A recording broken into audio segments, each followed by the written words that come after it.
Welcome back to the Kelly Symone podcast, where we talk about the art, heart, and science of being a great leader. I am your host, Kelly Symone, and today's episode is actually a throwback. That's right, we're doing a throwback episode this time, and I know that we usually celebrate Women's History in March, and that's great. But I did an episode a couple years ago that's in celebration of Women's History Month that I think actually works for any time of the year. And so we are going to talk about 3 tips for high impact female leaders. Here's the thing though. The tips that I go over in this podcast, which is actually really, really, really good if I do say so myself, are great for any leader. So whether you are a man, a woman, you're a brand new leader, or you are seasoned, these tips are going to help you be the best leader that you can be. And the great thing about these tips is that they actually work in your personal and your professional life, because over here, Compass leaders, we like to live fully integrated lives. We are leaders that like to lead well and live well. And yes, we do like to have and do it all. That's right. We can figure it out. We can make it work. So sit back, relax. This episode is really warm-hearted. It's really engaging. It's a little bit of tough love, but nothing too tough. You can take it. And I'll be back at the end to share with you a treat that I set up for you guys after this episode. Let's tune in. Welcome back to the Kelly Symone podcast. I am your host, Kelly Symone, and today's episode is all about celebrating wonderful women who lead. That's right. Today, we are talking about the top 3 traits of high impact women who lead. I love this topic in celebration of Women's History Month in March. Well, I mean, we don't need a month. I mean, I'm glad that we have a month, but honestly, every day can be a great day for women. And I want to talk about this topic because the community of listeners that we have and people who engage with the podcast and with me on social, there's lots of women and men as well. And I promise this is going to be a good episode for the men, because the traits that I'm going to talk about are great no matter if you're a man, if you're a woman, but they're going to be especially helpful for women who are looking to get into leadership roles, whether it's in business, whether your business is growing and now you're starting to hire on full-time staff, or you are in ministry. Yes, it's going to be really good for the ladies who are in ministry. So let's start at the bottom and work our way up to the tippity top. The number 1 tip, we're going to start with tip number 3. And that is, drum roll. I don't know if you can hear that. Don't be too nice. Yes, don't be too nice. What do I mean by that? I mean just what I said. Don't be too nice. What is nice anyway? What does the word nice mean? It's one of those filler words when you don't know what else to say. Nice is what you say to average. Nice is what you say to mediocre. Nice is what you say to unmemorable, marginally significant. And women are so fantastic and so wonderful. Our perspectives, our thoughts, our experiences, our ideas, they're so valuable. Why would you ever want to describe yourself as just a nice girl? Why are you so concerned with being nice? You know, another way that people use the word nice is when they don't want to tell you that you're a doormat or that people overlook you, or, you know, it's funny that people use the word nice and sometimes people mean something good, but sometimes nice actually means bad. And when I say don't be too nice, there's a special context for nice women or nice girls, and usually it is meant for women to be quiet or don't disagree. Don't be difficult. Oh, people love labeling women difficult. Don't give instructions. Don't be too bossy. You know, um, being nice means that you probably smile a lot, and not smiling because you're genuinely happy, but you're smiling because you don't think that it's okay for you not to always be smiling. You know, you're nice, so you always volunteer to grab the coffee. You're nice, so in the meetings, you're always taking the notes. You let people treat you like you're their admin and you're not. Um, Nice, always offering to help, but never offering to get paid. Your help is always free. That's what I mean by don't be too nice, you guys. And I know this is triggering some people, and that's fine. I'm gonna go ahead and just lean in on the trigger. Just lean in. Just come on, just feel it. Feel it. I'm gonna pray. Jesus is a healer. You'll be okay. But if this is triggering you, you probably really need to hear it. Now, I can also hear people saying, hey, well, I like to pay it forward. I'm sewing. I'm doing all these nice things. I'm being this really nice person I'm sewing, I'm paying it forward. I'm putting out the energy that I want to see. And I want to talk about that because I am all about paying it forward. I do think that you should put the energy out there that you want to see.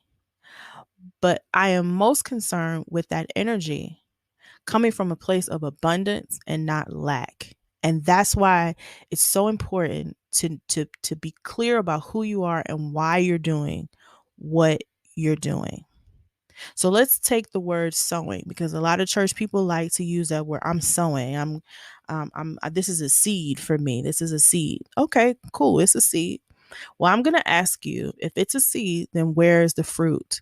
And I want you to identify that fruit, because every seed comes from a fruit.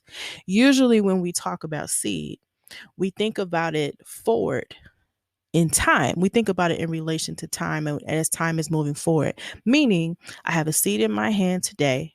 If I plant the seed, I nourish it, I water it, the sun comes out, does its thing, the roots grow, it starts to sprout, it starts to flourish, and then eventually I'm going to have fruit.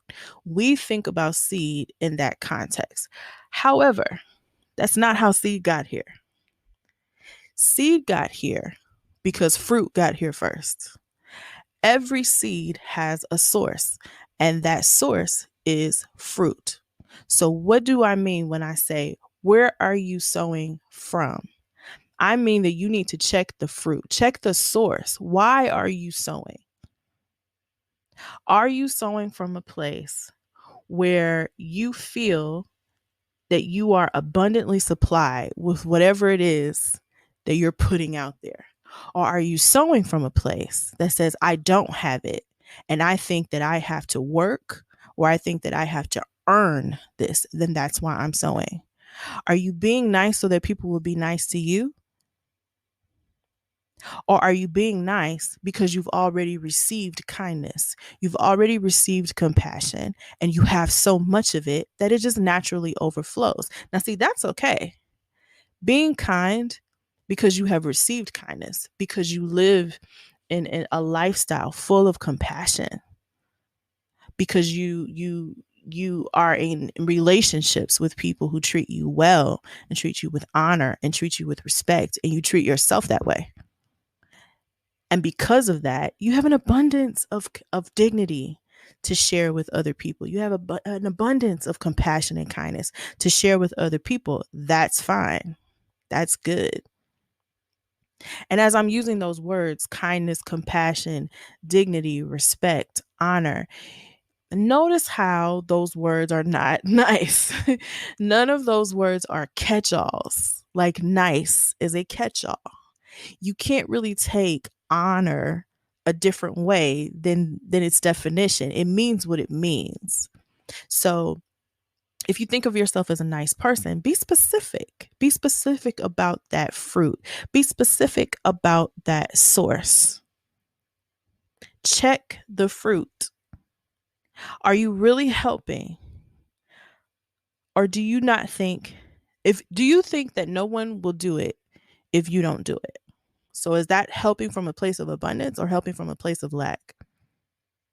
Are you always being a team player? You're always serving. You're the best team player on the team. Or are you settling? Are you settling for playing on a team that doesn't have the capacity for what you hold? All under the banner of being nice. I see a lot of women, and I see men too do this. Really nice guys, and nice girls too. They get overlooked for promotions. They get overlooked for relationships, also personal relationships, romantic relationships, wasting their time and talent in places that simply don't appreciate or value what you have to offer. Now, granted, sometimes God will put you in situations like that, and it's for a reason. Usually, there's some type of character and spiritual development and some type of skill that you're going to acquire as a result. Both of those things always go together when God is in control of your development plan. But sometimes you put yourself there. God didn't put you there. God didn't leave you there. You chose to stay in that position because you're comfortable or you're scared. You're scared of doing your presence work. What do I mean by presence work? In the words of young Kanye, my presence is a present.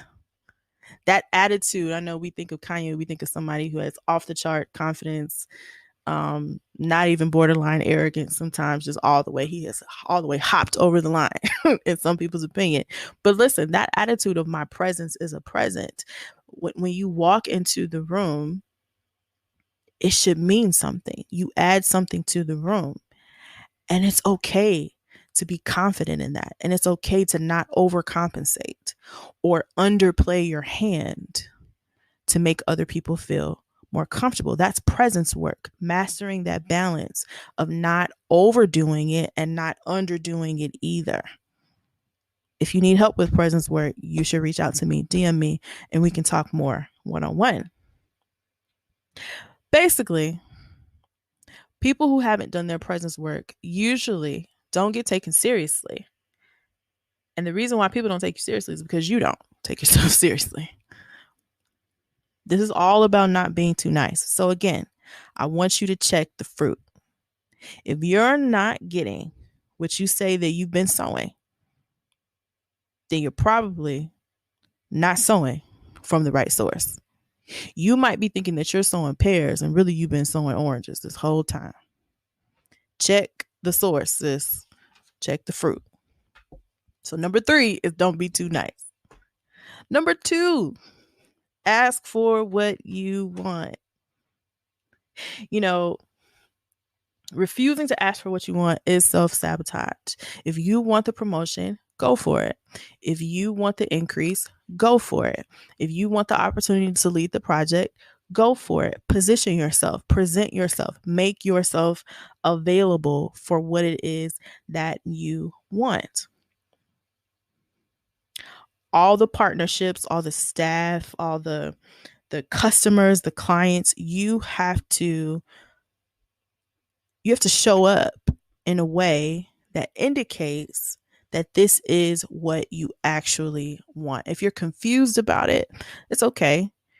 Get in prayer, get with a coach. Hopefully that can help you sort out what your true desire is. And then once you get enough clarity to take the next action, you don't have to take all the actions, just the next action. What's the next actionable step? Bust a move and take the action. And again, this doesn't just apply to work. This doesn't just apply to ministry. This also applies to your relationships. If you want friendships that feel safe and supportive and fun, then ask for what you want. I I don't even know why I'm surprised sometimes, because I've been humaning for a while now.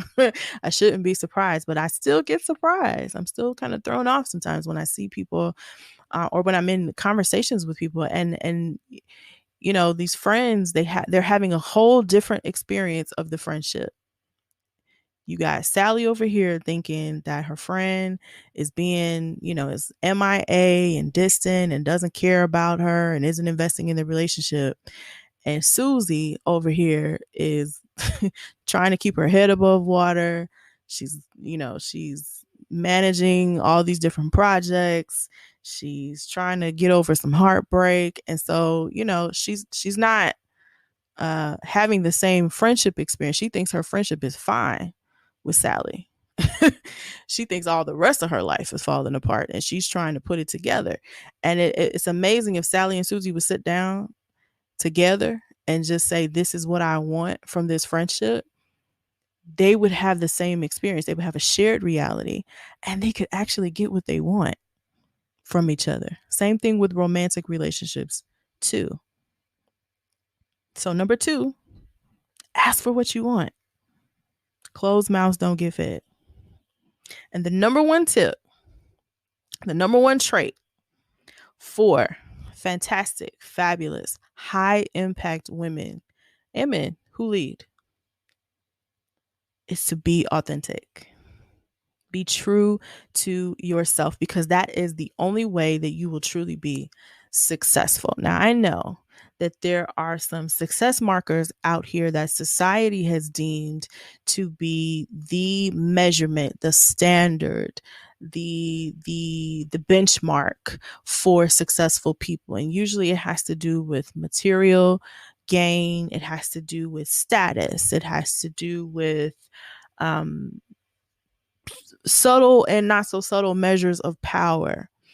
And that's all well and good. I'm not going to invalidate them completely, because they do mean something. However, true success is only known when you can tap into who you are and what you are empowered to do. It's completely contingent, actually, on who you are and what you are empowered to do. Success for a car and success for a plane are not the same thing, right? They're both methods of transportation, but a car is operating successfully when the engine can turn over and the wheels can move in the direction that you're putting it. If you got it in drive, it should be moving forward. If you got it in reverse, it should be moving backwards. It should stay on the ground. However, if you use that same standard and that same measure of success that you use for a car, for an airplane, something is wrong, right? Airplanes are supposed to fly. Airplanes are supposed to take off. At some point, the wheels on an airplane should go up, right? Wheels up. We like saying that. I can't wait to say that. I'm ready for a vacation myself.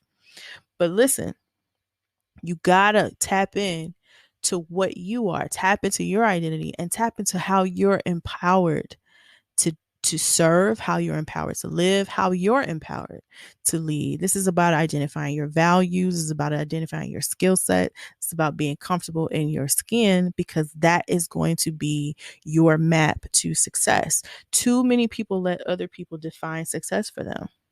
Whether you're looking at something on social media, or comparing yourself to friends or frenemies. You can even compare yourself to inspirational figures and think, well, if I just do A, B, C, D, E, if I follow this person's framework, then I'm guaranteed success. Well, I think it's great that you want to learn from them. And I think it's great that you want to study the things that they've put into place. And yes, you can learn a lot from the wisdom of another person's life or experience. However, you still have to put into practice what's working for you. So you can borrow those things and you can try them out and see if they work.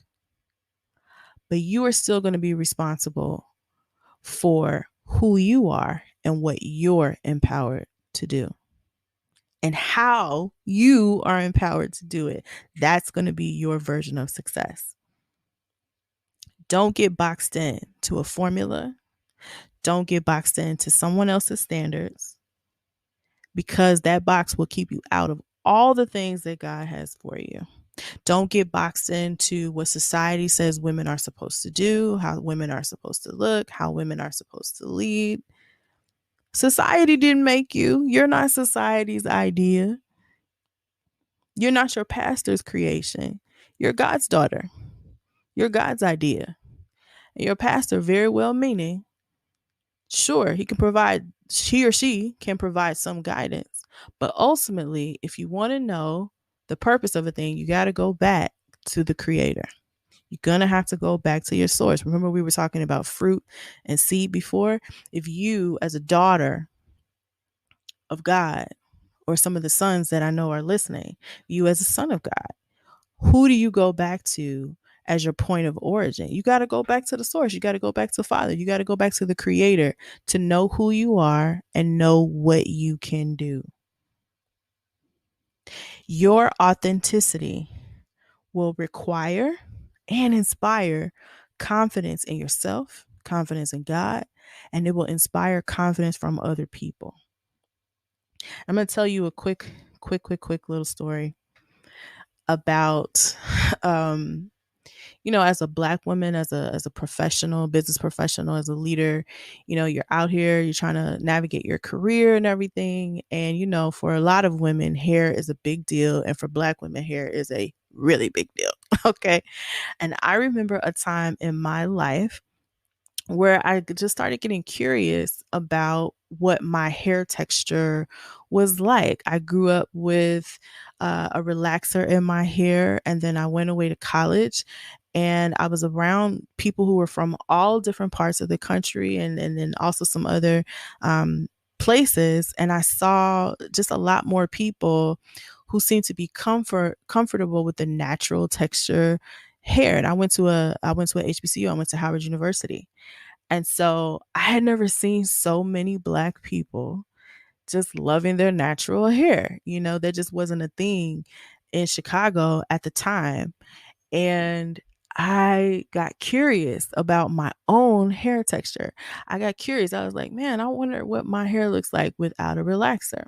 And I remember coming home that winter break, and I got my hair done at this really cool salon, and it had grown so much and it looked really pretty. And I did get a touch up, but I remember looking in the mirror after my stylist was done, and I said, this is the last time you get a relaxer, right?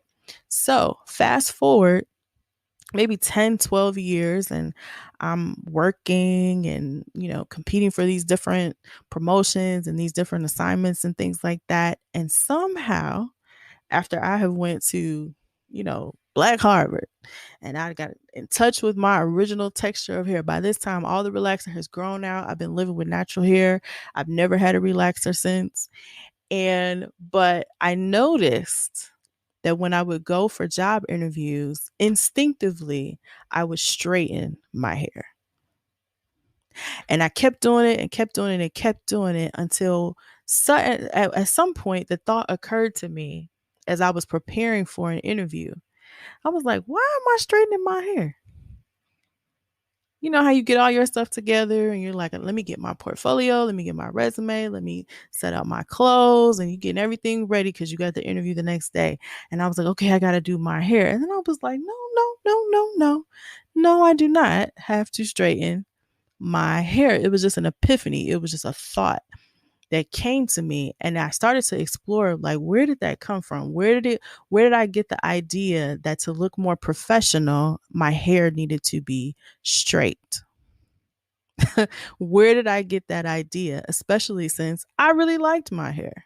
I liked my hair in its natural curly state. I like my hair every kind of way that I wear it, whether it's straight, whether it's curly, whether I have braids, whether I have faux locks, if it's natural color, if I put blonde in it. I like all the versions of my hair now.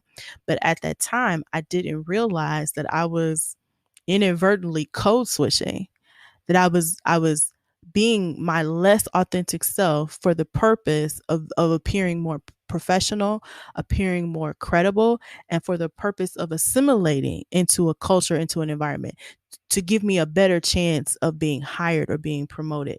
And that moment that I realized that that's where that was coming from, I put it to a stop immediately. I was like, oh, I am never, ever, ever, ever straightening my hair for a job interview ever again. Listen, what you see is what you get. And if you feel a way about, curly fro and all that kind of stuff, I don't need to work here. Okay, God will provide another opportunity, and God has always provided additional opportunities. And it's interesting that nobody ever cared. Nobody ever cared. Nobody ever said, no, I never got that feedback from anyone. But so many Black people, I think this is true for Black people, not just Black women, but so many Black people, we undercut ourselves. We feel like we have to shrink a little bit. We can't be too Black. We can't be too authentic, because you get out here in corporate America, or you get in here in some of these mixed ministry circles that are, you got Black people, you got Latino people, you got white people, and you want to be seen as approachable. You want to be seen as someone who's not, too much. Y'all know what I'm saying. And I just don't believe that Jesus died for you to feel that way. I don't think Jesus came and lived and died and was resurrected and took all of the sin and iniquity. Racism is a sin, iniquity, all the feelings of insecurity, of not being enough, just as you are. I really do think that Jesus died so that we could feel whole as ourselves, made in the image and likeness of God, just as we are. That we didn't need to conform to a beauty standard, to an artificial beauty standard, by the way, to an artificial standard of professionalism, to anything that would diminish the dignity that we have in Christ, the dignity of our God-given humanity. And so I just want to encourage you today to be authentic. Be authentic. Be the best version of yourself, but indeed do be yourself. Be yourself, because that is your ticket to greatness. That is your ticket to success and to high impact as a woman, as a Black person, as a white person, whatever you are. Doesn't matter. Every day, I want you to walk out the success that God has designed for you. In order to do that, don't be too nice. Ask for what you want and be authentic. That is all for today's episode. I hope that you have enjoyed. Listen, if you are a woman or a man who is really interested in all of the things that you need to do to prepare your mindset to lead in a high impact way as a woman. There have been so many movements against women really stepping into our voices, really stepping into our value, and really contributing to society, and at the highest levels of responsibility, right? And the highest levels of access, and the highest courts, and the highest levels of government and business, and also in ministry. And I'm here to tell you that something is happening all over the world where God is saying it's time for the daughters to arise. So if you are a woman who is interested in hearing that message and who wants to learn more about it, you want to learn more about God's original design for humanity, you want to learn more about how you can live out your equality granted to you by Jesus Christ in a way that isn't off-putting. It's not about hating men or disregarding or demeaning men, but it's just about stepping into who God made you to be, and walking together, walking out our responsibility on the earth together with men. not in spite of, and definitely not in substitution of men, because we need men. We love the guys. We love you.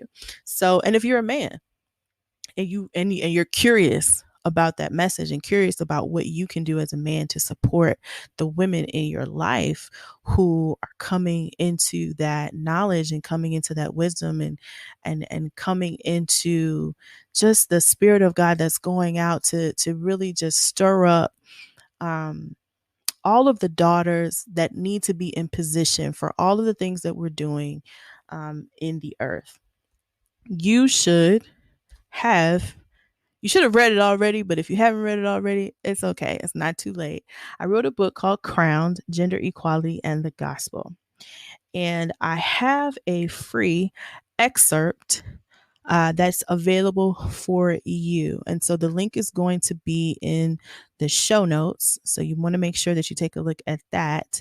And if you're just interested in the book overall, you can go to alreadycrowned.com. That's alreadycrowned.com. The name of the book is Crowned: Gender Equality and the Gospel. It's available in a lot of places, but the easiest place for you to get to it is just to go to shop.kellysymone.com and purchase your digital or paper copy. Purchase a few copies. Purchase one for you, purchase one for all your girlfriends. It's a great Women's History Month gift. And that free excerpt again is going to be in the show notes. So I hope that this episode has been inspiring for you. I hope that it's been, a good little challenge for those of us who struggle with being too nice. And I'm praying for you guys. And once again, you can always reach out to me via Instagram and Facebook. I'm at the Kelly Symone everywhere. And I will talk to you soon. Take care. Okay, now. You see why we had to throw it back to that episode? You see why we had to run that back one more time? Wasn't that so good? It's so timely. It's so useful. I don't care if you're a woman or a man. You can definitely walk away with something actionable from listening to the episode that we just threw it back to three traits for high impact women leaders, but really it's just three traits for really, really great high impact leaders, no matter if you're a man or if you are a woman. Now, I did say at the beginning of this episode that I had set up a treat for you guys, and during the episode, I mentioned that there was an excerpt available. Well, I decided to do you one better than just giving you a snippet or a free excerpt from Crowned: Gender Equality and the Gospel. I decided to make the entire ebook, that's right, the entire ebook, the whole thing, 174 pages of my blood, sweat, and tears. I am making it available for whatever price you want to pay. That's right. If you are a subscriber to this podcast, you can go to kellysymone.com. That's it. That's all you got to type in. And it'll take you to a link that will give you the opportunity to purchase Crowned: Gender Equality and the Gospel ebook for whatever price you want to pay. I think you have to at least pay $1. I think that's the threshold. Or yeah, that's the bottom, that's the floor. You have to pay like $1, but anything over that, if you want to do $1.50, if you want to do $1.01, you can pay $1.01. So that way you don't just get a piece of a message, you get the whole thing.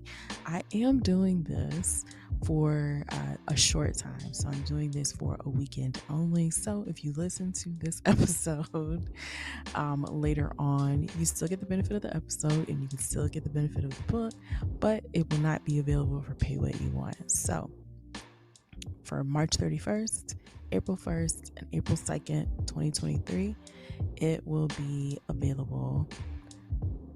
Pay what you want. So all you have to do is go to kellysymone.com, and instead of getting a free excerpt, you can almost get the entire book for free. How's that? So it's really important that this message gets out to the world.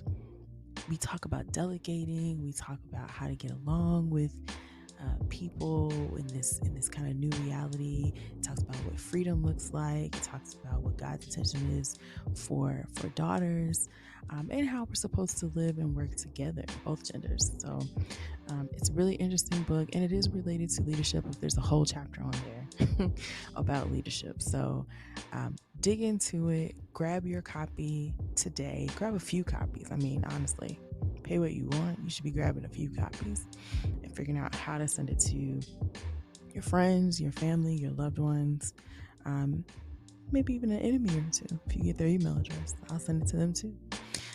But that's it for today's episode. Thanks so much for joining me. I am your host, Kelly Symone, and come back next time to the Kelly Symone podcast, where we talk about the art, heart, and science of being a great leader. Take care.